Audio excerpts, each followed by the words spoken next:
Hello and welcome to the Brutal Iron Gym podcast, where our goal is to cut through the BS and deliver the brutal truth about topics related to health and happiness. Today's podcast number 1705.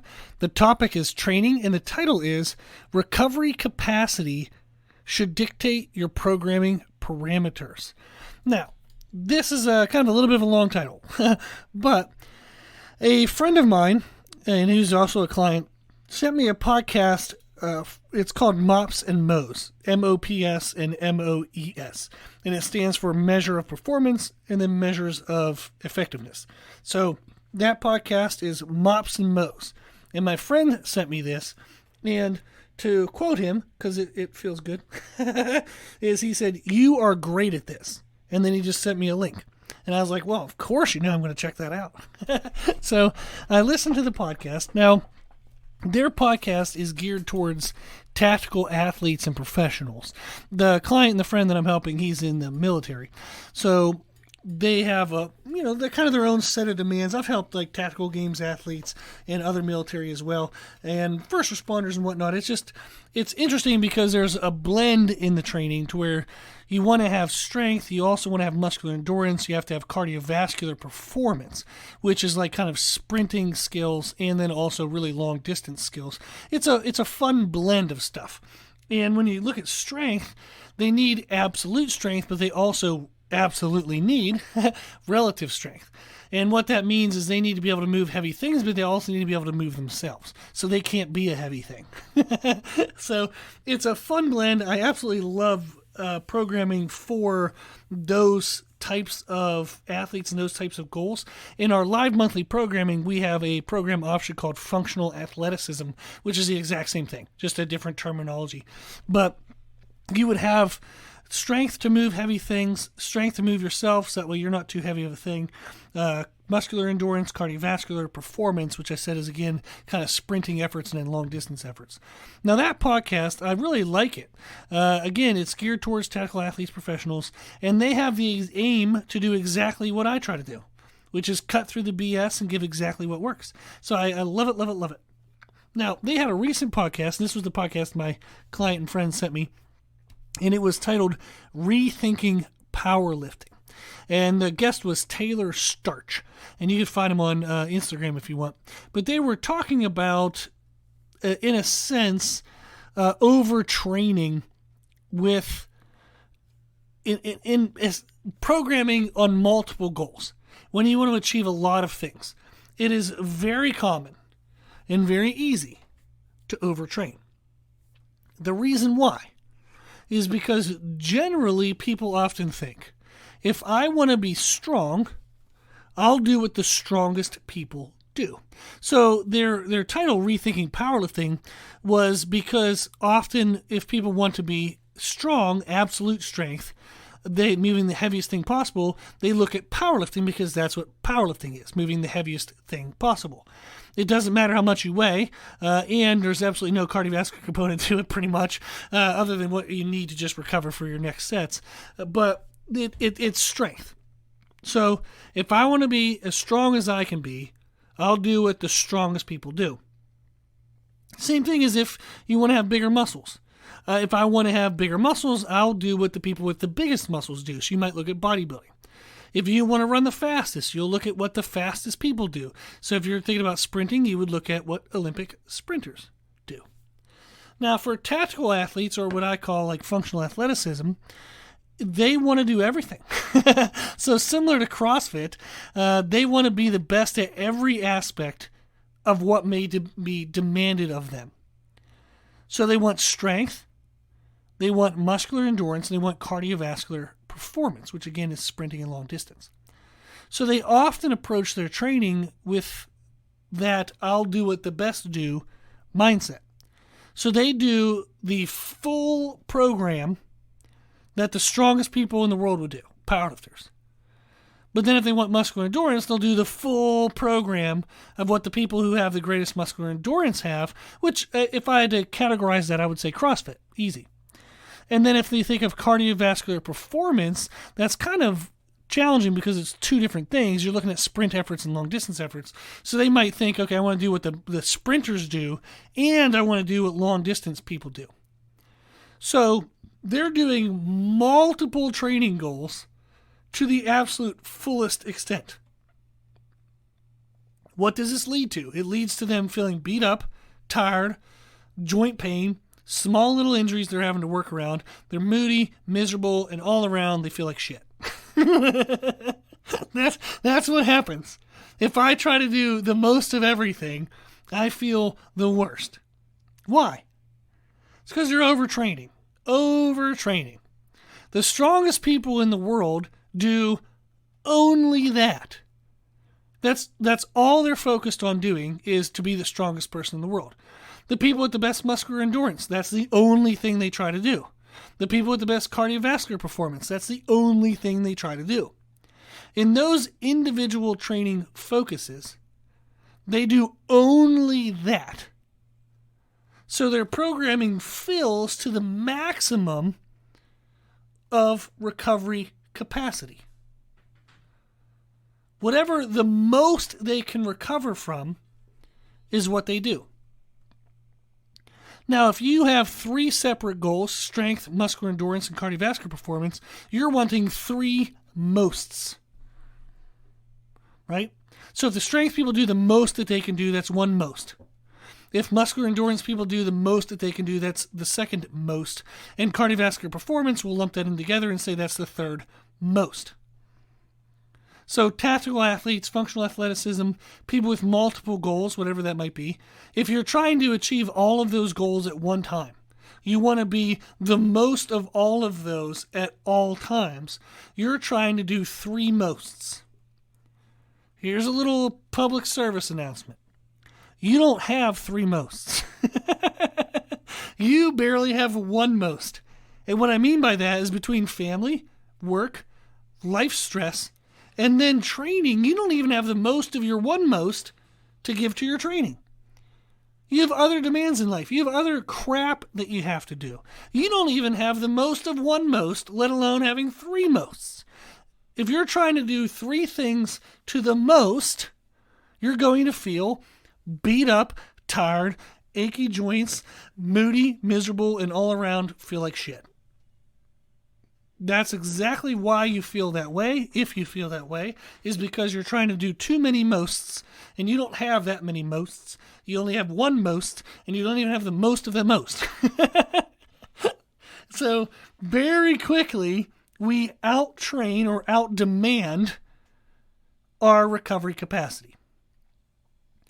What can we do to correct this? There's 2 things that you can do to correct this. We can implement the 80-20 principle and be aware of crossover. Try to maximize and utilize crossover. What does this mean? The 80-20 principle, and this is true in business and a lot of other things, and it's just a general all-around kind of mindset you can think of, is in anything that you want to do the best you can, like in anything you want to do be the best in, there's roughly about 20% you do that gives you 80% of the results. So there's this like lump sum. There's this, like for me in business, I get 80% of the results in business growth by the 20% of what I do, and my 20% is communicating with my clients. By far, when my communication with my clients is the best it is, the business grows the most.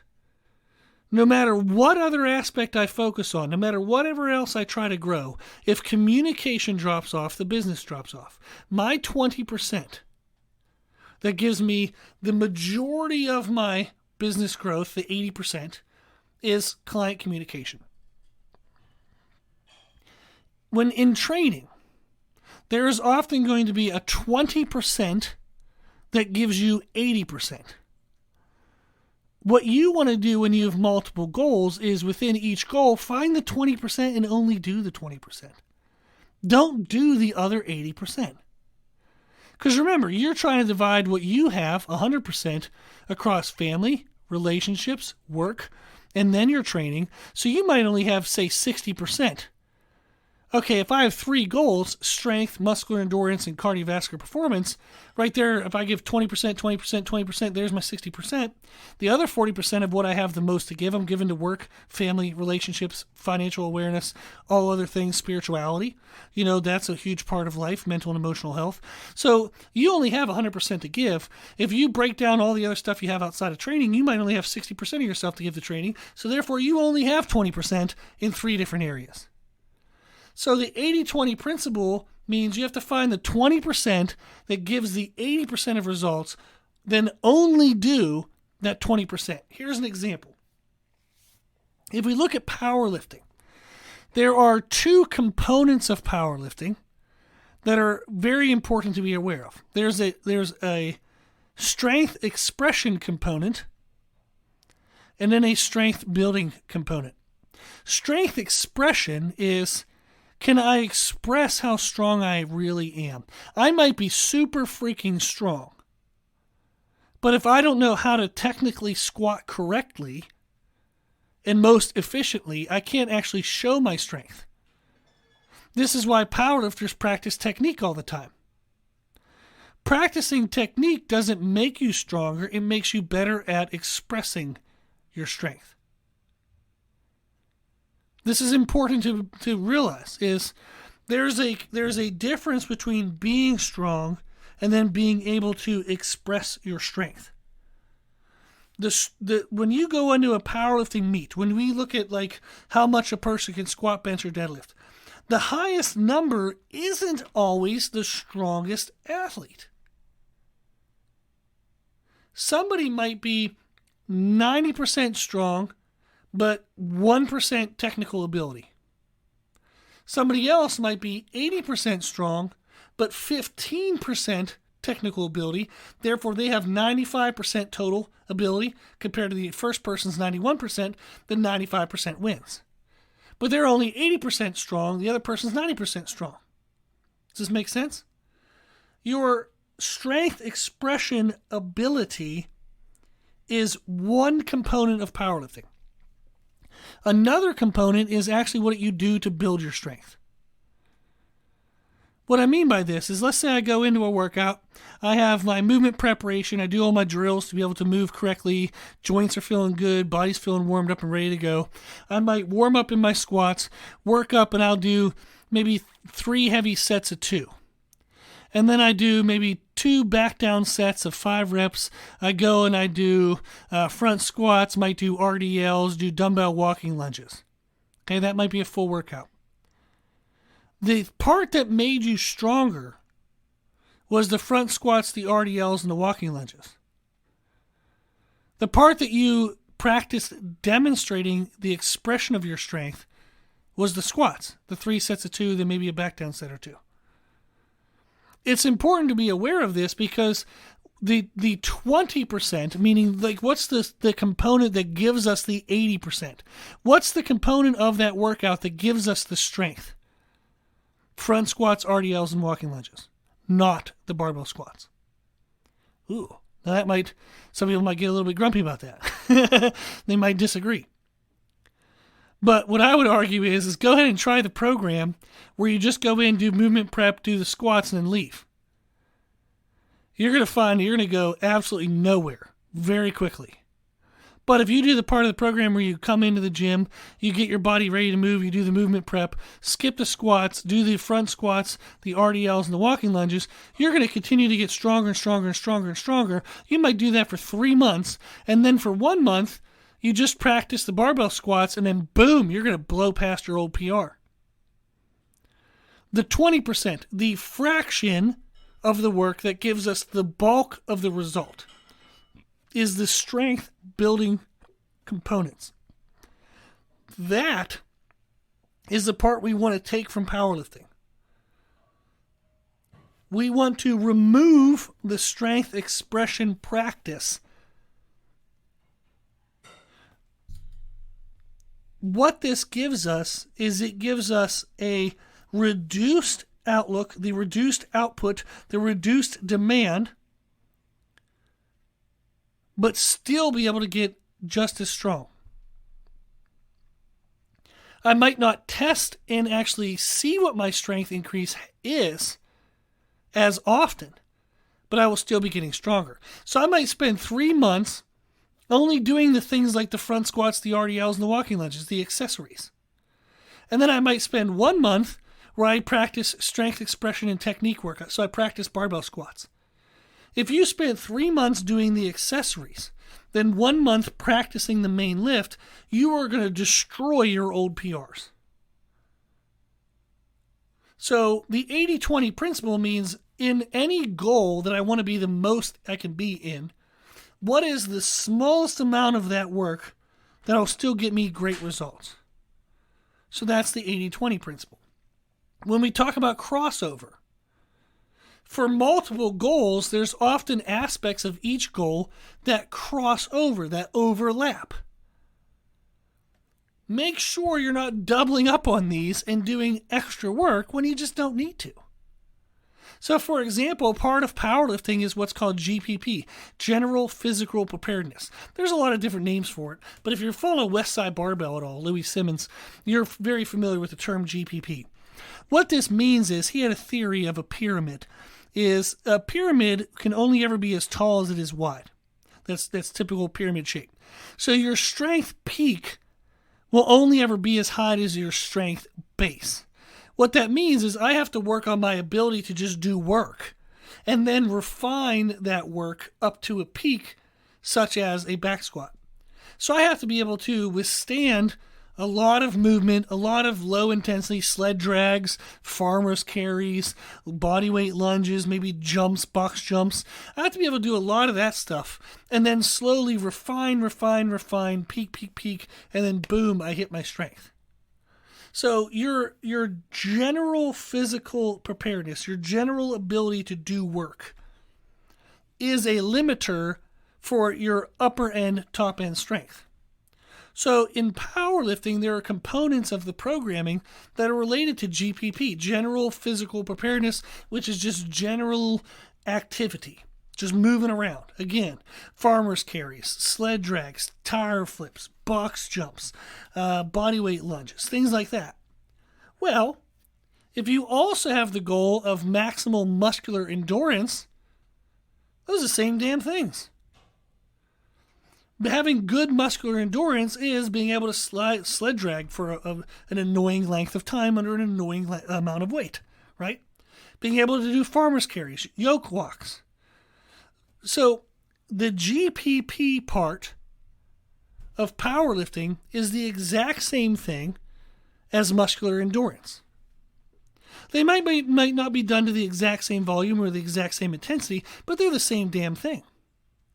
So don't do double. Don't do GPP for powerlifting purposes and also do muscular endurance workouts.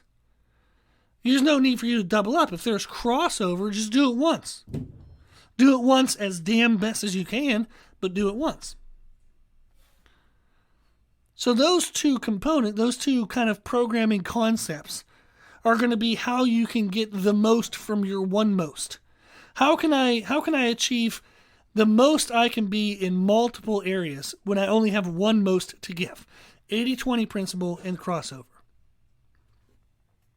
When you have multiple goals, you want to divide your time, effort, resources, divide your 100%. You don't want to add to. You don't want to add to what you're doing. You want to divide what you do among the goals. You will make more progress because you'll be fulfilling the adaptive response from the training. Training stimulates change. How well you recover between the training dictates how much adaptation, how much change you actually make. Training promotes change. Recovery fulfills change. You cannot out-train your recovery. That doesn't do any damn bit of good. You absolutely can out-train your recovery. What I meant by that was it's just not beneficial to do so. If you train more, you're not going to get more. There's only so much you can get. There's only one most. You only have the capacity to recover to a certain degree based on how much you sleep, how much you eat, how much you manage your stress, how much hydration you have. There's a lot of other parts like hormonal components. There's only so much you can recover from. Training above that recovery capacity will not give you better results. It'll actually hinder you, because you're going to spend more time trying to rehab small injuries and annoyances. You're going to feel like absolute crap. You're going to give less focus to your workouts. You're going to accept more excuses when it comes to nutrition, missing nutrition markers. You're going to accept more excuses when it comes to missing training. You're like, oh, I'm so tired. I don't want to do my movement prep. I'm just going to go into the gym and I'm going to squat for 20 minutes really hard, then I'm going to leave. That's absolutely stupid. You just took a beat-up body, put it under maximal intensity with no preparation, and you think that's going to help? When you're fresh-minded, you would know that that is not a good idea. But when you're overtrained all the time, you're not fresh-minded. You're going to make dumb choices.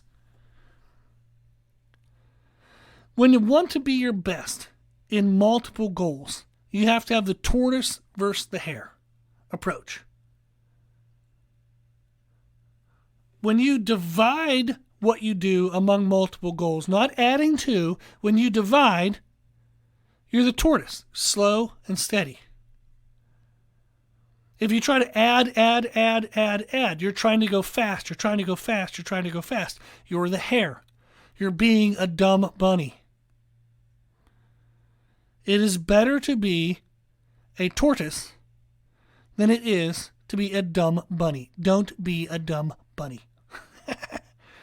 Divide your training among your goals. Don't add goals on top of other goals. Okay. Well, that's my rant for the day. So the takeaway is don't be a dumb bunny. But really what I want you to recognize is that when you want to achieve multiple goals, you have to understand, what can I recover from? What's the most that I can train per week? And then divide that among the different goals I have. Don't keep adding more and more and more and more. You have to be aware of what's the most that you can recover from and then fit within that. Don't fill over top of that. Okay. Hopefully that was helpful. If you have any follow-up questions, just shoot me an email at brutalirongym@gmail.com. If you like our podcast, please share it. If you like the podcast, please consider donating to support it. You can donate on our website at www.brutalirongym.com. If you like the information we share in our podcast, you can always find more from us on our social media channels. You can find us and please follow us on Instagram and YouTube under the name Brutal Iron Gym. As always, I hope this was helpful, and thank you for listening.